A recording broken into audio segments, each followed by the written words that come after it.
Hey folks, Nova Ray here with Sori Not Sori news. Los Angeles is on fire, not literally this time, but politically, socially, and militarily. It all started with ICE kicking off a series of raids last week across LA, targeting undocumented immigrants and asylum seekers. No warning, no coordination with local officials, just vans rolling up, doors kicked in, and families detained. Unsurprisingly, that sparked a wave of protests, some peaceful, some loud, some chaotic. Within 48 hours, we had tear gas, flashbangs, rubber bullets, burning trash bins, and protesters chanting in both English and Spanish. Mayor Karen Bass responded with a curfew, 8 p.m. to 6 a.m., in a 1-square-mile zone of downtown LA. That curfew covered City Hall, the federal courthouse, and basically every building that ever hosted a protest or a Netflix legal drama.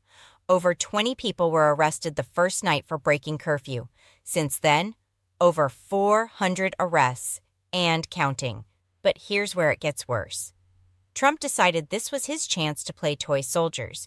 He deployed 2,000 National Guard troops with an extra 2,000 on standby. Oh, and he tossed in 700 Marines for flair. Because apparently what Los Angeles really needed was a military dress rehearsal. The justification? According to him, Los Angeles is a, quote, trash heap of chaos and disorder, and without him the city would be, quote, burned to the ground. Because sure, deploying armed forces without state consent is how you prevent chaos. He called the protesters paid agitators and hinted at invoking the Insurrection Act, like he's starring in some low-budget patriotic reboot where democracy's just a pesky subplot. Governor Gavin Newsom wasn't having it. He called Trump's troop deployment illegal, inflammatory, and deeply anti-democratic. He filed an emergency injunction to block the troops from participating in the raids or patrolling residential neighborhoods. City mayors across LA County joined the chorus, demanding the feds back off. Their message was loud and clear: ICE out, military out, and let LA handle LA. Meanwhile, LAPD has been put in the impossible position of maintaining order, enforcing a curfew, and doing all the actual on-the-ground policing, while federal troops just stand around making the situation look even more dystopian. And while all this plays out, other cities are reacting. Protests in New York, Chicago, Austin, Seattle, they're all lighting up in solidarity with LA, chanting against ICE, militarized cities, and of course, Trump's very specific brand of leadership, which somehow manages to be authoritarian cosplay and clown show at the same time. The scariest part? This might not be a one-time thing.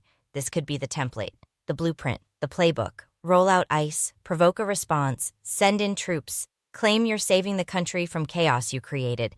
So, what happens when this kind of playbook rolls out in your city? If you're watching this from anywhere outside LA, don't look away, because this isn't just about California. This is about federal overreach, forced compliance, and the steady normalizing of military force against civilians. And if that doesn't keep you up at night, congratulations.